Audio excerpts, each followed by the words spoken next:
You know, this is called putting your money where your mouth is. When I come and do these things and do them live, and then you don't know what you're going to get. You know, so they asked me to do the brain maps on some people that were having the bars done, and it's like, okay, that's good. You know, I'm open. I'm always pushing the envelope. I'm on the front of the curve that's on the front of the curve. We have to look back to see where the cutting edge is.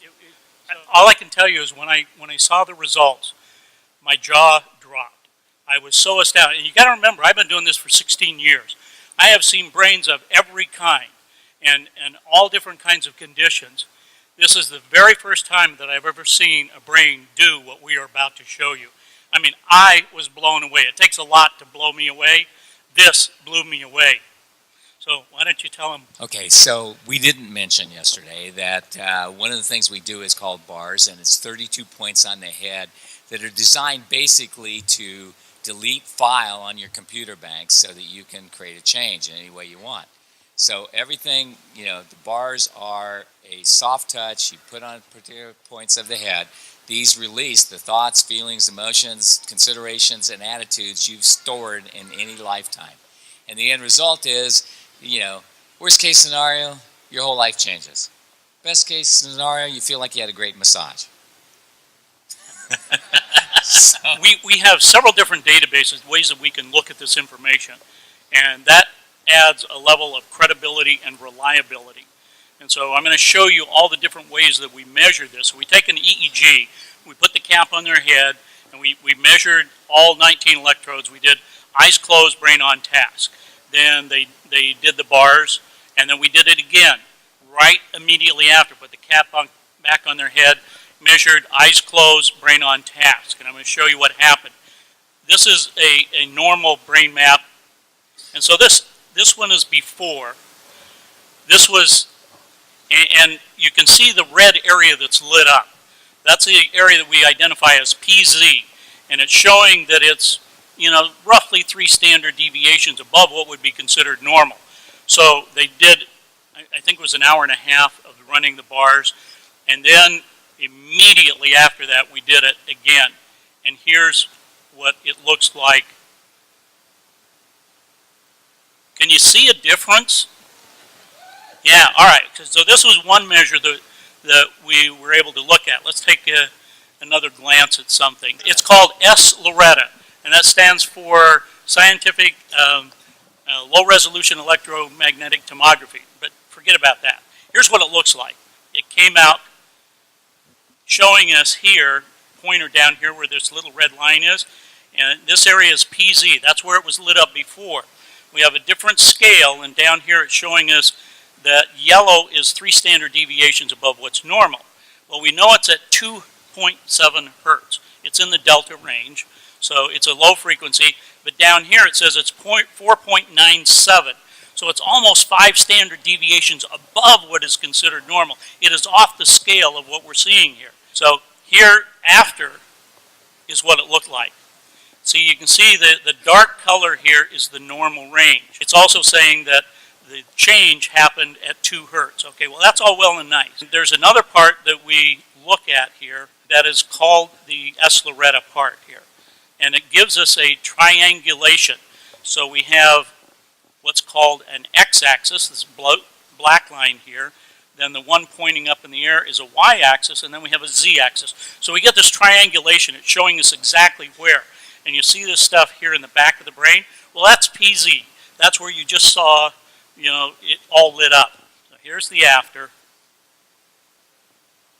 It's gone. It's gone. This doesn't happen in my world of measuring brains. Not in a matter of a few minutes. Now, being the scientist I am, that's not good enough for me. That's great, but I want to see it in action. You want to see it in action? For real? All right. So here's the brain, the area PZ that we're looking at there. And you can see the red coming in and out, that sort of thing. This is the playback of the EEG. So we've taken her eyes closed EEG and we're now playing it back. So I went through and pulled out the pieces that I wanted to show, and they said, okay, make this little movie for me and show it. Now let's look at the after as well. Okay, so here's the after. All right, so that's the after. Let's go to the before. You see it? There's the before. We see all the red there. Then afterwards, we see this. All right. Is blue good? Now, being the scientist that I am, What does the red mean, Jeff? the red means it's 4 standard deviations above what's considered normal. It's just very, very active. Okay, it means activity. Okay, got it. Right. Thank you. So we could get into what kind of activity. It's just very, very active, and it's dealing with focus, concentration, and attention. Okay? So this means the brain's doing this. Okay, that's a scientific term. Okay. Thank you. I like that All right. one. like that term. All right, so being the scientist I am, that's not good enough for me. I want to see the whole picture, okay? You can see the little heads up here, and this one right here in delta. We're going to watch that as it plays through the sequence of events here. Additional things that are down here that we're looking at are coherence. Coherence is how the brain processes information. Okay, thank you. So there is a hypocoherence and a hypercoherence. The blue here indicates that we have a hypocoherence. So what we're seeing happen is the brain is just doing its normal thing. So the phase and the coherence is what allows that higher level of consciousness. So in measuring thousands of advanced meditators over the last couple of years and talking to them and looking at their brain maps, we've been able to determine that this relationship between phase and coherence is very important.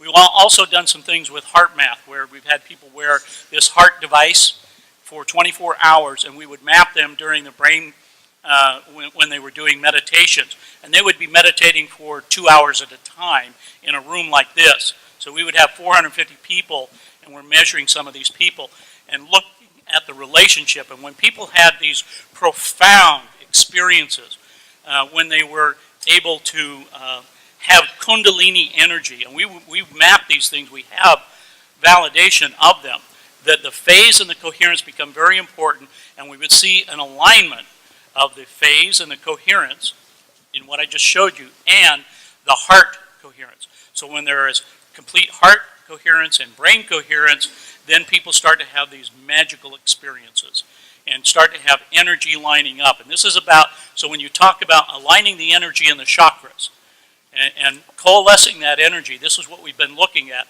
And so what I'm seeing in this bars situation is not only a complete physical alignment, but I'm talking about the alignment with the universe, because there's a part of the brain called the thalamus that regulates all of these frequencies. And the thalamus, at the top of the thalamus, is a thing called the thalamic gate. Now, at the thalamic gate, there are a set of what we call reticular cells. These reticular cells allow other cells to bind to them, and so there's axonal columnar cells that grow up out of the brain, and it comes out right here. And what do we call that? The crown chakra. That's the antenna. So when there is what we call oscillation, vibration from the field, and it's coming in through your crown chakra, going down to the thalamic gate, into your brain, and all of the frequencies are distributed there, then it becomes resonation. The cells in your body are resonating with that energy. So when you have a thought, where does it come from? It starts down in the subcortical regions of your brain. It goes up through the thalamic gate, comes out here, and interacts with the field. Okay, you still with me? Remember yesterday I was talking about 17 seconds? If you hold that energy and you're putting that energy out for 68 seconds, that is wave energy that's coming out, right? Once you hold that amount of time, the visualization that you just heard and that you just did, that kind of visualization, if you hold that for 68 seconds, it now has enough mass energy in the brain to affect particle energy. Okay? That's where the transition comes in.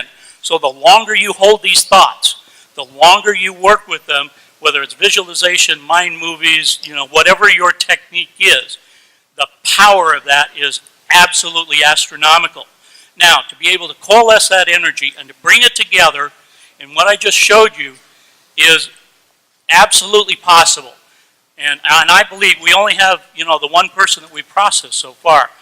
But as a scientist, I can tell you with what I've seen over the last 2 years and the thousands of people that I've worked with, this is absolutely amazing. And I'm sure that